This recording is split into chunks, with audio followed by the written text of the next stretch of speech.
to the Nikki Clark Show, taped live at the White Elephant 366 Queen Street East. How's everybody doing tonight? Yeah.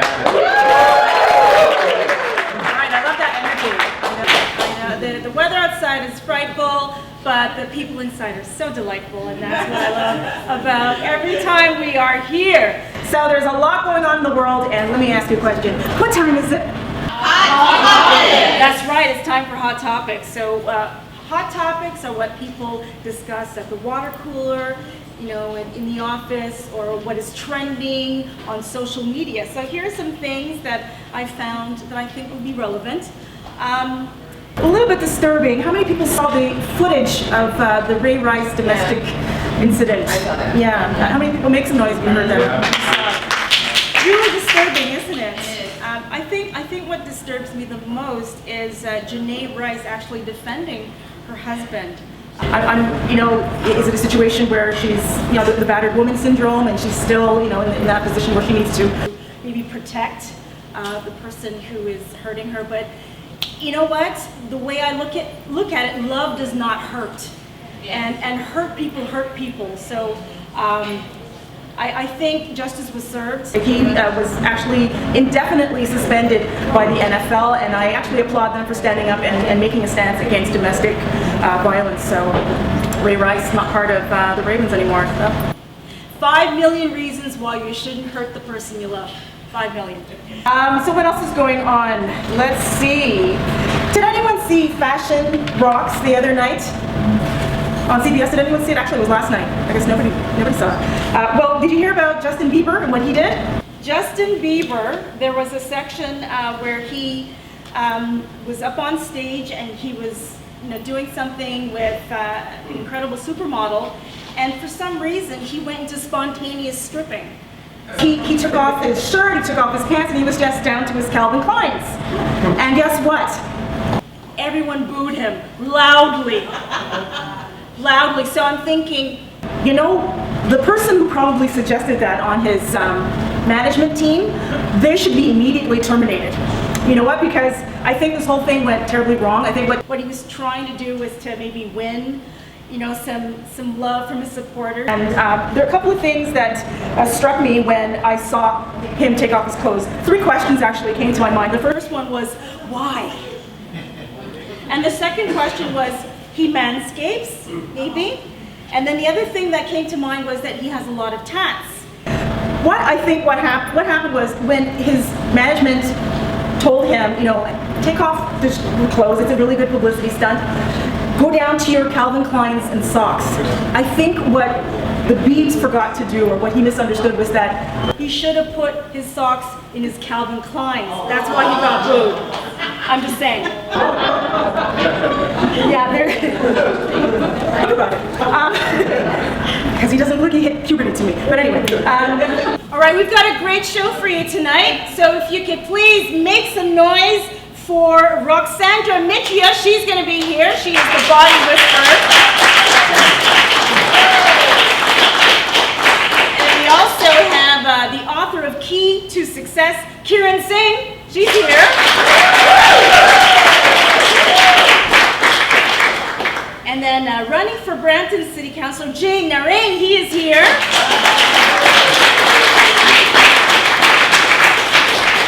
We also have beautiful representatives of the Madame Wabdouye Canada Cultural Group. They're going to be right here. And then closing the show is the beautiful jazz singer Dion Grant here at the Nikki Clark Show. Don't go anywhere. We'll be right back.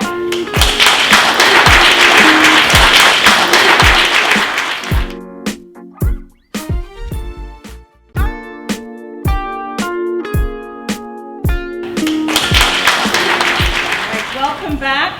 Sitting with me now is the owner of the Maitreya Wellness Center, Roxandra Maitreya. Welcome. Thank you. Yeah, make some notes for her.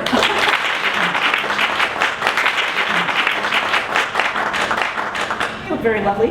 Thank you. So do you. Yeah, well, thank you. Thank you very much.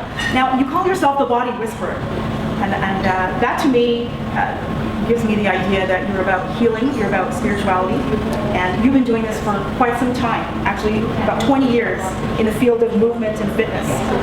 So what are the main techniques that you're still using today when you work with your clients? I use mindful movement and the fact that we are all able to be in touch with our own bodies. Our bodies do carry a lot of knowledge and a lot of wisdom. So if we pay attention to that, then we're able to tap into our own internal healing power. I do use elements of osteopathy and somatherapy and my former classical Pilates training.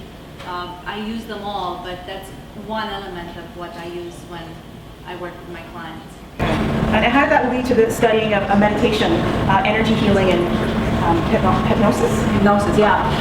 Well, I realized that some people were able to heal from injuries and trauma very quickly, while others were not. So I started to be interested in the subconscious mind and the power of the subconscious mind, in how we deal with our emotions, if we are able to move past them and let them go, or if we keep them trapped inside our bodies. So I started to study everything that was linked to the physical body. And there is a connection with the mind, the body, and the soul. So you are what you think you are, right? And if you focus on a pervasive thought, then you can actually become that way. So that's why you should really guide your meditations into something positive, or to something to manifest into what you want. Yes, we are not just a physical body. We have an energetic body, and we have a spiritual body, an emotional body, and a mental body. We are defined by all these elements, and we need to take them all into account if we are to be whole and healthy and to live the lives that we truly want to live. Now, you use pulsed electromagnetic fields. What is that exactly? That is an extraordinary technology. It's not something new. It has been researched for about 30-40 years in Europe. It's newer for North America, but it is basically a healing electromagnetic field that surrounds your body, that bathes your body, and allows your cells to become the healthiest that they can be and be in resonance with each other. And I have been working with a company which is called Swiss Bionic for 5 years with great success in my own family, for our own health, but also in my center. And I know a mutual friend, Alice Oaks. She is amazing, and what she does, is pioneering this whole idea of the pulse electromagnetic fields. Now, having studied development, I know a little bit about the background of electromagnetism. So the body has positive, is that correct? Positive charges, and the environment has negative charges. So for you to be a healthy, functioning person, you need to have an interaction of the two polarities working. We are dependent on the Earth's magnetic field, on the magnetic field that the actual planet generates, and the magnetic field that the thunders and the lightning strikes generate in the atmosphere. So we cannot survive without that. The electromagnetic pulse therapy that Swiss Bionic developed are at the forefront of technology today with great results. So tell me a little bit about listening to the physical body. What does that mean? Well, that means that the physical body has an extraordinary knowledge and an innate wisdom.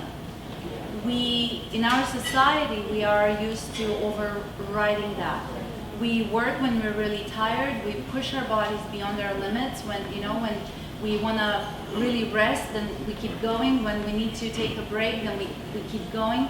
So if we stop, if we have a moment of calmness and we start to pay attention to how we truly feel in the physical body, we're going to know exactly what to do. We're going to know what to eat, how much to sleep, when to take a break, and when to rev and go forward.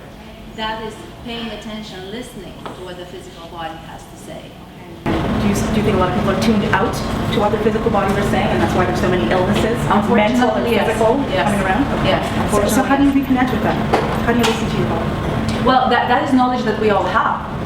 That is part of our makeup as human beings. It's just that we were taught not to pay attention. We were taught that our emotions are not important. We are taught that if a knee hurts, that's fine, just keep going. Walk it off. Walk it off. Don't pay attention that you're overly tired or you're overly stressed or you're actually in emotional pain. So we are taught in this society, still are unfortunately, that everything else around us is more important than how we feel. So when we start to override our own internal power, that's when we start to get sick and we get injured and things start to fall apart around us.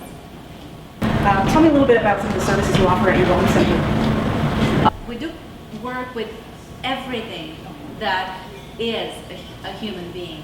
We do work with the emotional body. We offer meditation classes. We work with the physical body, and we have classes where people can come and their bodies feel better.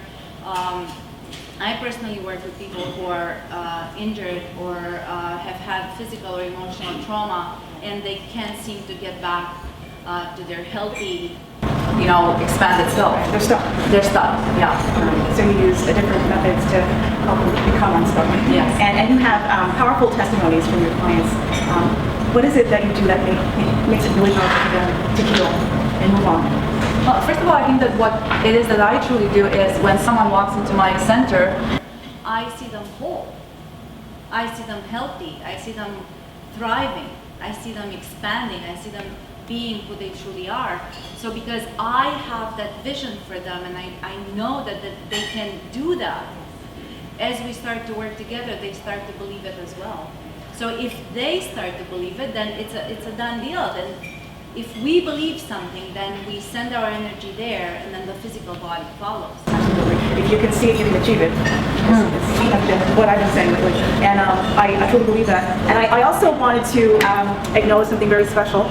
I don't have a car for everyone to take home today, but through the generosity of Roxandra here, everyone is going to leave with one of her guided meditation CDs. So make some noise for that.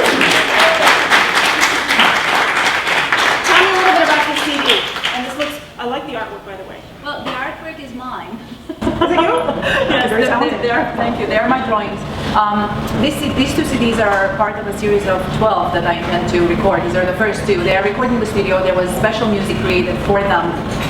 And they're all techniques that I have applied with my clients. They're actually meditations that have stemmed from my work throughout the years with my clients. Okay, fantastic. Where can people find you, Roxandra?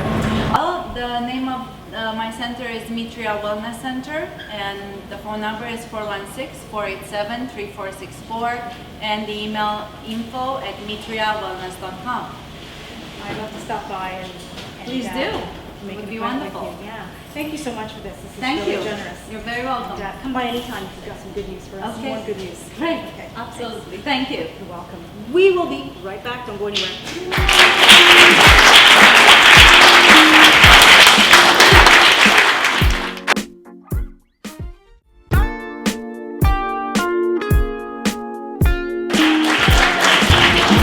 Welcome back. I have an incredible woman sitting beside me. We have a lot in common, more than actually we expected. Would you please welcome the lovely author of The Key to Success, Kiran Singh.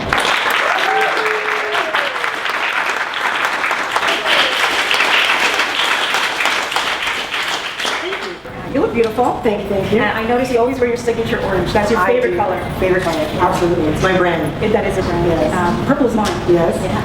What does orange symbolize? Strength and creativity, right? Yeah, creativity, boldness, it can be a little subdued at the same time, and it can be a little shocking. I think it's my personality. I think it is. Knowing you. What happened was over the summer, I was invited to a wonderful event, Coffee and Cheesecake. Yes. And I sat in the audience and I listened to Kiran speak so eloquently about the book and some of the elements of her life. I said, I think I know that beautiful lady. And then I came by your table and I wanted to get a copy of the book and you signed it for me. And you looked at me and you went, did you ever teach real estate courses? And I'm like, no, that would not be me. Wrong lady. Yeah. And you gave me your number and we we connected. We had dinner a few days later, and we're sitting and looking at each other. And I'm talking about my past as a college professor. And I said, you know, the very first year I started at college was 1999, dating myself, and I taught child development. Then what happened, Karen? You finished the story. And I said, you were my professor.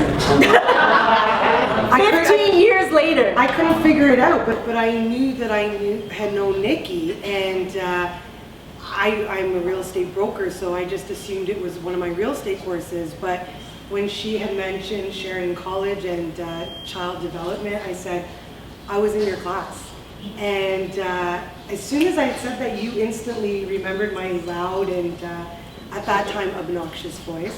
And yeah, and yeah, it was just kismet from that, really. It was kismet. Yeah, yeah. We shed a few tears. I shed a few tears. Actually. Yeah, I held back from Yeah, it, yeah, but, you know, I think you still owe me an assignment, but we'll talk about that. So much has changed for both of us. Yeah. Like big departure from ECE. So what made you leave teaching and become a real estate broker extraordinaire? Well, I actually had become a real estate agent prior to going back to school. I had left Sheridan, and my entire family was in real estate. So, of course, I was pushed into that field. Right. And so I did that from the age of 18. I actually got my real estate license. That's your family business. That's a right? family business. Okay. And but I felt that something was missing, and I love children, and I felt like I didn't complete my studies, and I just kind of walked away from it. So I started back, and I was doing night school classes, and I actually got a job working as a kindergarten teacher at Fairwind Public School. And it was actually my parents that said to me, what are you doing teaching kids when you should be in real estate making money? So Tell them about the teachers and the parents when they saw you roll up in your luxury car. Because you know, I had been in real estate for so many years prior to that, and I was successful.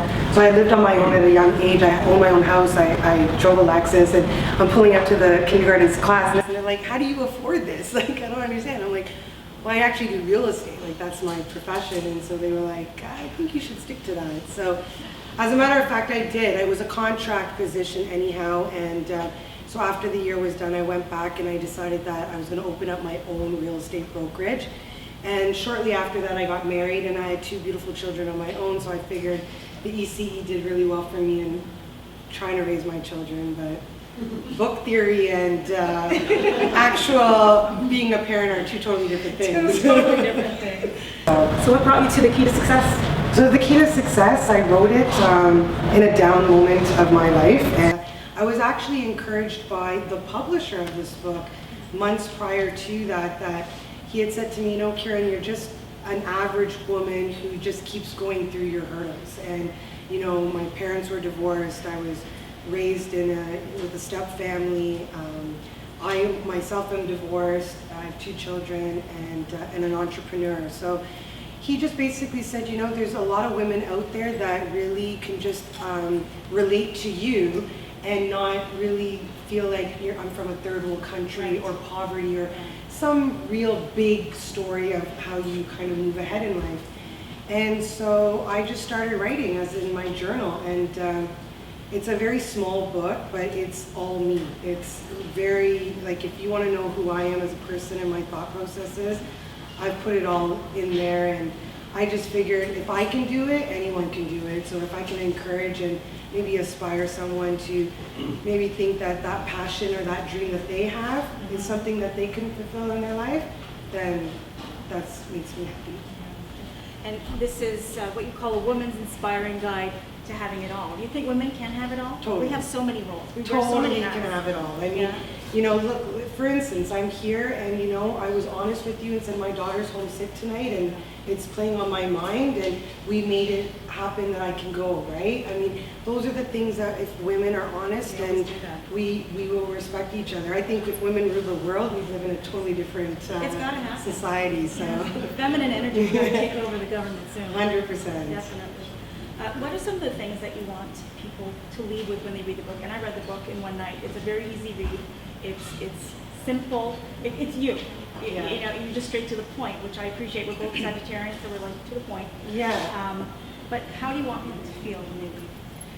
I want them to feel like we just had coffee together, and that's how I wrote it. I wrote it in very layman terms, And if you open it up to any page, hopefully something on that paragraph will encourage or inspire you.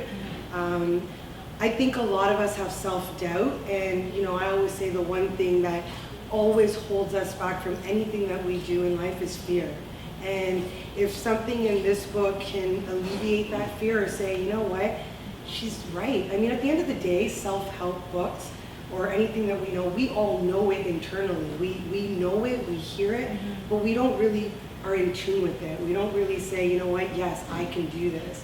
And so if we consistently read something that's very easy to read and maybe put in your handbag and take it with you, and then you just have me there going, you can do this, anyone can do this, then I think that's the biggest thing I would want someone to walk away with the book. That's fantastic.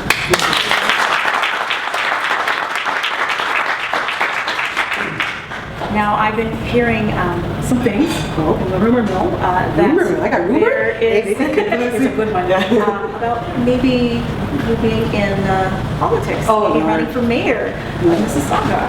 What do you think about that? You know what, it was funny because I'm born and raised in Mississauga, and so of course, Hazel McCallion is just unbelievable. And when I admire her so much. Unbelievable woman, and she actually just finished her last council meeting today. And when she said that she was resigning and that it was going to be open for a new successor, there was quite a bit of people actually who actually approached me, and I thought they were joking. I actually thought they were joking, but they actually did. And I actually heard Kathleen Wynne speak, and I said, after I heard, I go, if I ever were to do politics, I would want to become Premier of Ontario. But if there was something, they just kind of planted the seed, and I thought to myself, you know what, maybe I could actually do that. I didn't entertain it this election, of course, but who knows? You never know, right? If you can see it, you can achieve it. And look how far you come from kindergarten teacher to where you are now, accomplished author, mother of two, and the sky's the limit, right? Yeah. I mean, it's a blessing in disguise. I mean, if you can run your own business, write a book, raise kids, be single mom, and become something in politics that can help people, then yeah, I think it's fantastic. I think you can do it. Awesome. Thank you. So tell me, where can people purchase the book, and where can they find you if they want a little real estate? So there is the keytosuccess.com website that you can go on to and kind of get a little bit to know me better. Amazon, Indigo, amblingbooks.com, it's available as well. All proceeds, 100% of the proceeds go to Interim Place in Mississauga, which is a women's shelter. So I make absolutely no profit off the book, just saying. But yeah, that's where you want to find it. And then ROI Realty is the brokerage. And you can find a copy of your own book tonight because Karen has brought one for you, okay? So please.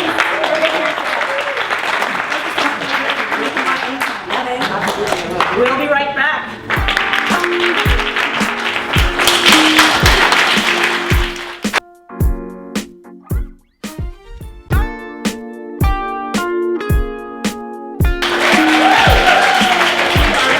And sitting beside me are these beautifully clad women, younger woman. Would you please welcome some of the representatives of the Madame Wabdouillet Canada Cultural Group here.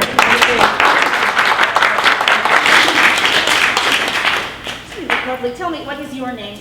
My name's Kanika Ambrose. I am the reigning Madame Wabdouillet Canada. And Dominique. Dominique, do you want to say what you are? My name is Dominique Bennett, and I was representing the So she's one of the tea madames. We have the Madame Wab, and then there's the tea madame, which is the little lady. Like the tea? The French? Yes, yeah, little. Okay, got it. Yeah. Sarafet, by the way. That's as far as it goes, my Dominican. So tell me a little bit about the cultural group. So this is Madame Wabdouillet Canada, and I am I'm one of the ambassadors as the reigning queen. And Madame Wabdouillet Canada, their mission is to promote Dominica's rich culture to outside of Dominica. Fantastic. And The event is put on by whom? Who are the organizers? Madame Wagduet Canada. Okay. So you can find out more about them on Madame Wagduet Canada Inc. They're a group of Dominican women who it's their mission to promote the culture.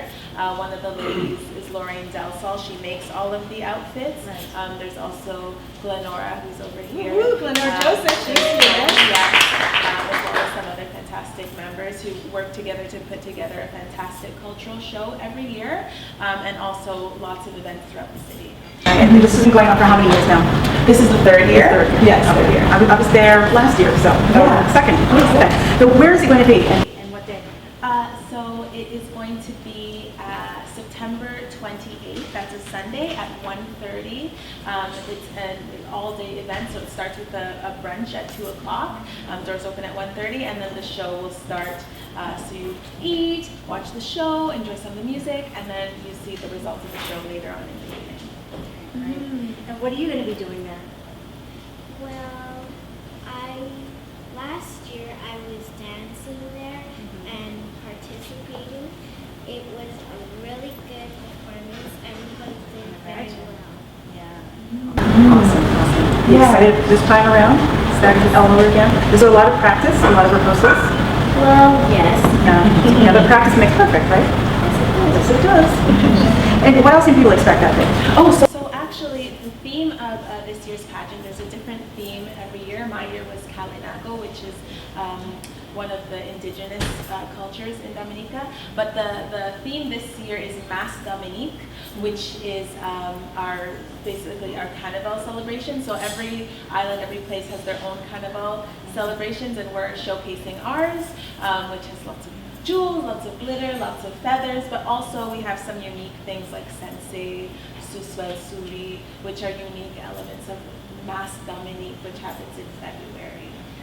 Just give me a quick geography lesson. Tell me a little bit about Dominica. Sure. I know it has a French influence. Yes, it's in the Caribbean between Guadeloupe and Martinique, which are two French-speaking islands. We speak Creole.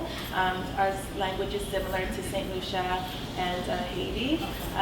Same kind of Creole, French, African, English. And so that's where it's located. Our culture, this is our cultural wear, the Wagduet. We also have the skirt form with the jupe with the blouse, and also the men have a specific wear as well.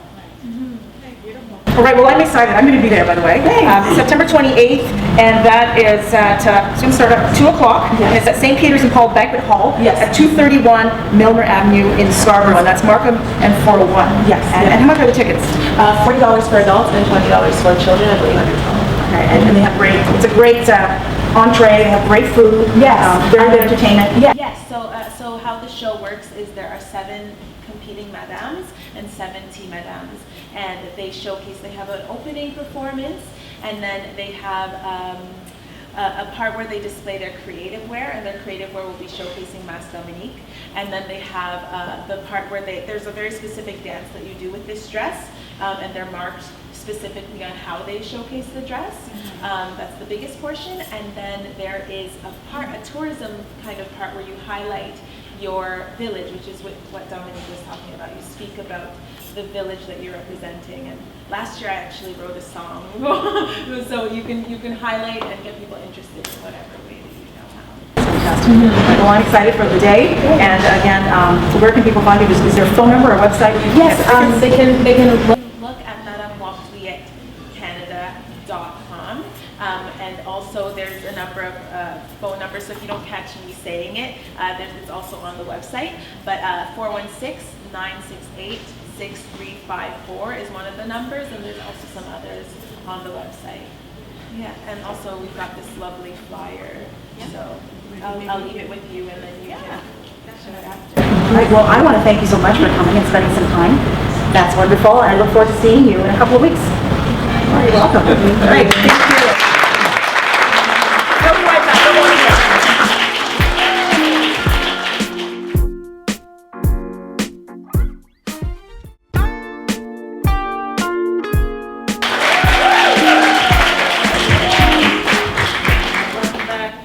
Sitting with me now in the hot seat is a gentleman running for Brampton City Councilor, Jay Narine, how you doing tonight? You look very dapper. Thank you. Thank you. Yeah, so when is election time? October 27th, 2014. Just around the corner. Just around the corner. And how are things going with your campaign? Well, I'm excited. Yeah. And I think the people that I've come into contact so far, they're excited. And so we're looking forward to a victory. Regional Councillor, Wards 2 and 6, Brampton. Tell me a little bit about your background, your illustrious career here in Canada. You've done many things. Let's touch on that to give a little bit of a backstory as to what led you to run for council. Okay, well, first of all, I'm a graduate of Ryerson, hold a Bachelor of Technology degree, Industrial Engineering from Ryerson. Worked in the field for about 10, 12 years, Sylvania, Randy Packard, Amdahl Communications. And after that, I ventured into my own business, the restaurant business in Brampton, which was very successful for about 20, 22 years. It's still going. I just passed it on to the people who are working for me. Just handed it over for them to carry on. It's still there. And I went to Guyana, where I'm from. I did some work there with the Ministry of Agriculture, making the contribution. And I'm back. We're glad you're back. Well, thank you. Tell me a little about, I lived in Brampton for 18 years. I live in the downtown area now, but Brampton has changed so much. The population has exploded, and the needs of the community have changed too. What are some of the things that you would like to propose in the plan to make great changes for Brampton as council? Well, the first thing is Brampton, quite frankly, Brampton has not adapted to the fact that we have a rapidly growing ethnic society. So what we seem to have in our town councils is still what you call addicted to entitlement councillors. They've been there accumulated years, council years, for 238 years. And like they don't want to leave. So what has happened, the society or the population, which is 523,000 now, when I moved to Brampton about 30 years ago, the population was about 150,000, it was 523. So culturally that's changed. Right. But what is not changing is the council itself. So you still have the cronyism and the nepotism and the favoritism going on in there, and the society All the other isms. and the other isms. And the main thing is disconnectivism. They've become totally disconnected from the residents themselves. So although the hypocrisy is, although council boasts about, we have a diverse population, ethnicity, and so on and so forth, it's not being lived in a practical sense. People are still being alienated from this, what you call out-of-touch council. So the framework for which, the power of the regions, it hasn't changed in 30 years. Correct. It's the same. That has not changed. Although the population has changed, the economics have been changing continuously, but the council are still stagnant. Okay. How are you going to bring change? First of all, the first thing what we have to do, I'm sure the people here will be keeping in touch, not with Mr. Ford, but we have, let's put it this way. What has to be squarely faced is that Brampton is a deep crisis. Okay? And what the crisis is that I have identified, it's a hemorrhaging council or a hemorrhaging management system. That has to stop. I came into this campaign to make changes to bring my skills, which is engineering, management science, and my business experience, because I firmly believe that every city should be run like a business. Because we are obligated and responsible for the hard earnings of the taxpayers' money. And we just can't be spending. We just can't be spending people's money as if the money was not ours. I mean, we make sacrifices, we go through challenges every day to make ends meet. And when we see council, they're going here, traveling first class, here, capital investment in Brampton, $500 million to expand City Hall, Rose Theatre, $100 million, and these things are all lost causes. So taxpayers' money have gone down. So if you don't have people with business experience who are willing to come forth from the wilderness like me, because many of us, including me, stayed in the background for too long. Right. And we allow, I don't want to blame the councillors, they've been trying and everything, but they're just not competent enough. So now with this growing economic trend, marketing demand, And to face this situation, wishful thinking is not going to solve this problem. We need people to come forward who have the business experience, the engineering experience, management science, but above all, courage. Because obstacles will be coming your way. Absolutely. And being a business person, you know that you got to make ends meet every day to pay your bills. So you have to have the courage to survive. Okay? But on top of that, what I've come across here now, the residents of Brampton continue to be disillusioned, distressed, and disappointed with the level of deception and the dishonesty that is associated with our town council. So the changes are, we have to go in there with a pathological engineering approach to stop the hemorrhaging. Pathological. Correct. Well, pathological It's like means you gotta know how to play your own game? Correct. Hemorrhaging is bleeding profusely. The cash is bleeding. The cash is going. We don't know where and how. So how do you stop it? Pathological, first thing we do, look at where the bleeding is. Root cause. The root cause, we have an incompetent management system. The management system is there, ladies and gentlemen, 380 people in upper management who are earning $100,000 and above at an average of $140,000. That equates to about $53 million in salaries. Plus, you have to carry these people, so it'll cost you at least another 100%. So we look at about $106 million in management, upper management. What are these people doing? They'll have to explain to me when I get in there what the functions that they're performing, what are those functions accomplishing, and what services, what good services that the taxpayers are getting. For example, let me put it in a nutshell. Let me get some science here now. Our revenue, which is solely from property taxes, but 2012, and I'm quoting from the 2012 audited financial statements of the city of Brampton. The revenue from property taxes, $309 million. Nikki, ladies and gentlemen, we have been spending $380 million in employment costs. So if you look at what they call a revenue to expense ratio, you're looking at a ratio of 1.23. So that is unacceptable. So the bleeding continues. And on top of that, you have all the big investments, the $500 million to expand City Hall, they want to bring it, and that would be already people. Where was the taxpayer? Where's the consultation or the communication with the taxpayer when these things are going on? That's the disconnectivity I'm talking about. Okay. So what you have now is a ratio of 1.23. What Jai will do, that number has to come down to at least 1, just to break even. Only then, I intend to freeze taxes right away. Don't gouge the taxpayers, don't expect them to bail you out from your incompetence. And property taxes have been going up. Well, property going up, but it's going to go up again. As a matter of fact, it will go up so far, I am predicting as a scientist that our newborn children will be entering Brampton with a tag with a debt on their shoulders. This is totally unacceptable. Stop the bleeding. You gotta stop the bleeding, pathological engineering. All right. Well, how can people get involved in your campaign? I'm sure you've got, well, I think he's got a very good platform. How can people find out more about you or follow your trail leading towards council? Well, it's a good question, but I will go reverse.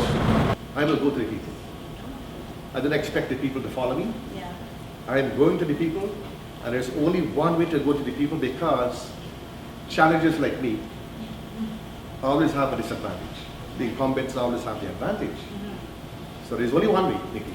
We have to go to the people, go to that front room, and engage physically, one-on-one, face-to-face. And what I ask for when I go there, I ask humbly for their advice. And then they're stimulated to talk, and they start talking. And remember, I'm going there to do what the people want, because Brampton, like any other city, are made up of people who have a wide variety of knowledge, experience. It is basically your major resource. And if that resource is not utilized, then you're wasting time with any government. I am so honored to have you here in the chair, and I have a really good feeling about you. I'm pretty good with predictions. Wish you all the best. Do you have a website that people can It's tap into? in the process right now, but you can get that electjai at yahoo.ca. And of course, my telephone number is 647-720-8989. And your Twitter handle is the same. Right. Well, we're trying to get a social media thing going now. But I still believe in the hard line approach, knocking on the doors. Because that's where the people, not votes, that's where the advice will be coming from. For sure. And you need feedback and we need in feedback. order to build. Right, and I'm a student of the great book In Search of Excellence. And the excellence lies within ourselves. Wise words. Thank you so much, John. Thank It's you, been a Nikki. pleasure. Thank you. All right, Thank we'll you. be right back.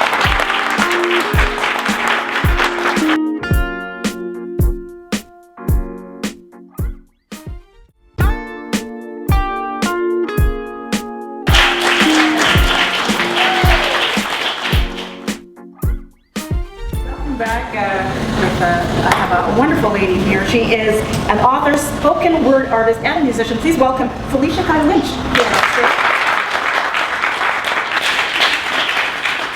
How was that you doing? That was a dance I did back in the 80s. I forgot what it's So tell me a little bit about your book. You have something that's just newly released, right? Yeah, Time for Healing, as you can see, is my first novella. It's about this girl named Lydia who's on her quest for healing and doesn't know it. But what she finds out in the end is that you cannot necessarily go out there wanting to love and build other people unless you learn to love and build for yourself first. So yeah, this is January 2014.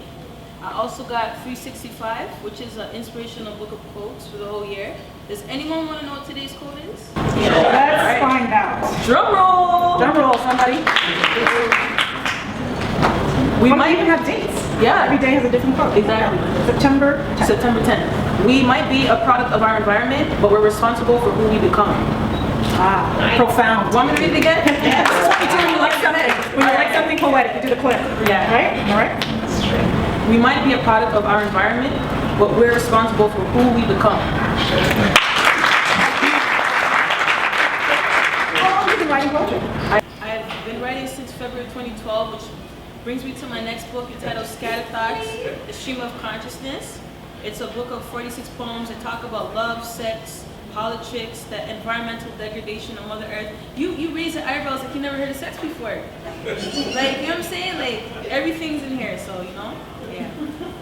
So what is your inspiration? You cover everything. Yeah, my inspiration is to purge negativity that I've internalized for the first 23 years of my life. I wanted to be a more positive person and leave behind something that is timeless so that the next generation has a reference point and can do better than me or learn something and, you know, on their journey will make them better. Let's talk about Lydia. We touched on something that I think is relevant to a lot of people in their journey of understanding themselves. Self-love is not selfish. Exactly. It's really important to fill your own cup before you give anything else away. So it has to be full. Whatever trickles over is what you can give. Exactly. And I think a lot of people are walking around, half a cup. Right. You know what I mean? Right. So Lydia, her story. Talk about that. Lydia is really me. It's really based on my story, but there are certain things that didn't actually happen in my life that I've extrapolated from people that were in my life. I made it something that was believable and relatable and connect to the hearts of the reader so that they can say, this person went through all these trials and tribulations. Who am I to self-pity myself? Right. And to love yourself, you got to know that there's a Most High, which isn't everyone else, and that is the essence of what keeps everyone's blood flowing and everyone's heart pumping the same. What you want is not different from what anyone else needs as well. We're all breathing the same air, same stinking air. No one shit can make high, excuse my French, but at the end of the day, we all need the same things, the interconnectivity of the human experience. We all need love. Yes. That's a basic concept, Right. And so Lydia is looking for love in the wrong places. Yes. And forgetting to love herself. Yeah. Can you do something for us? Can I put you on the spot and do a little poetry? Yes, you can. Because I think everybody wants to hear something, right? Yeah, we're the only one. All right. I'm going to perform religion. You may want enlightenment like Buddha. You might be a Rasta champion of 12 tribes of Israel like Judah. You might believe in that old rugged cross. You might high-five the pillars and make Allah the boss. You might have had your own bar or bat mitzvah. You might read Sanskrit and call on Krishna. You might believe in something I neglected to mention, but why do we allow the firm beliefs to create such tension? See, when we all grow, we gonna be jocking that pension. Remembering to be ill-minded while love falls short of long-term retention. Cut any with any belief and you will always get read, yet we act like we the best. And ignorance continues to be fed. Nuh-uh, I ain't no atheist, cause I know there's something greater than me. I just don't want to get caught up in debating what I can't see. So like a God-given tree, I just want to be. Void of titles and man-made semantics, we all need love. So let's come up with peace. tactics. Thank you.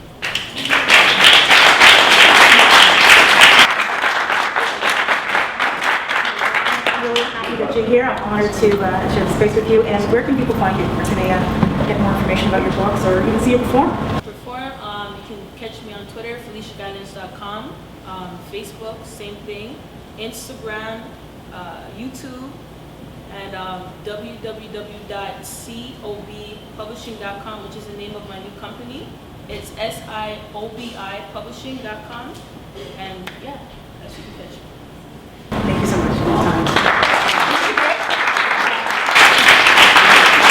We'll be right back with some music. Beyond Brand, don't go anywhere.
Belt from Incredible 2. Thank you so much for being here. Oh, thank you, Nikki, for inviting me. I'm happy to be here. You're welcome. Now, you're a registered nurse by day and jazz singer by night. Now, how did that happen? Well, I think it started when I was 8, and I found out the significance of my name. My dad is a big fan of Dionne Warwick, and he named me after her, and I spell my name the same way she did. So when I meet people, I say, my name is Dionne, like Dionne Warwick, and that's how you spell it. And I've always sang. I've sang when I was a kid. I was in different choirs. I would sing at home. I wouldn't need an audience. I would just sing. When I was a nurse, I would sing to my patients. They used to call me the singing nurse. One resident who couldn't remember my name said, "Oh, the singing nurse." I said, "Oh, that's Dionne." So it's just part of who I am, and I love to do it. I love to sing. We love to hear you too. You have a beautiful voice. Thank you. And it kind of reminds me of Ella Fitzgerald. Yeah, she was an influence of mine. I used to listen to my dad's. My dad had an extensive jazz collection album at home, and I used to listen to her a lot. She was my favorite, so I used to listen to Ella a lot. I used to listen to Billie Holiday, Nina Simone, Diana Washington. So those ladies of jazz really did influence me, and I think I have all of them plus Dionne all mixed in together. It's a wonderful fusion. And is that a song that you wrote? No, that's not a song that I wrote. It's an older song, right? And Rachel Price did a really cool remix on it, and I did my own spin on it. But I love that song. I like the rendition. And also, you have a CD coming out. Yes, I'm so excited. It'll be ready in 2 months. It's a collection of my favorite jazz songs. And it's called "I Met Him in New York," and I wrote that song. I'm really proud of it. It'll be ready in 2 months, and it's a great collection of jazz. And I played the piano. I also played the piano too. I played the piano on that song there. I had that recorded, and I played the piano there. And I also played the song on "I Met Him in New York." And I'm looking forward to releasing it for you to hear it. It's really great music. Well, we have to come back and I most certainly will. I'd be happy to. and where can you've got a new website up, right? Yes, I do. You can reach me at DionneRgrant.com. So that's DIONNE rgrant.com. I'm also on Facebook at Dionne R. Grant as well. Thanks again. Thank you, Nikki.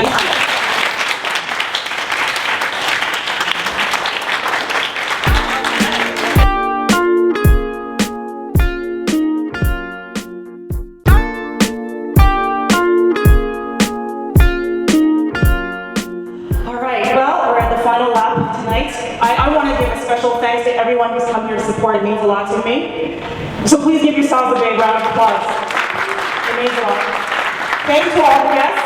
I'm going to ask you, I know some of you have to leave now, but I want to acknowledge you. I want to acknowledge Andrew Kerr for coming down from the Toronto Argonaut. Thank you so much for supplying the ticket. I also want to mention Tiara Sedgmer, who she gave me the shirt, size sexy. This is her new design line. What it does, it represents body diversity, that you can be sexy in any body, from size 0 to size 22. And she very generously donated a couple of giveaways. I also want to thank sponsors. Thank you very much. I want to acknowledge Andrea and Florette and Pam, who have been so helpful today. I especially want to thank the White Elephant for giving us the space to use and to be able to, transform lives one story at a time. It takes a team to put this together. I can't do it all, so I really appreciate you. So I just want to let you know that. And I have to give special thanks to DJ Rush for coming on board on the team. She's awesome. I'm all about, helping sisters out. That's really cool. I really appreciate that. And Dice, who's here every taping, and Roy, who just joined our team. Thank you very much.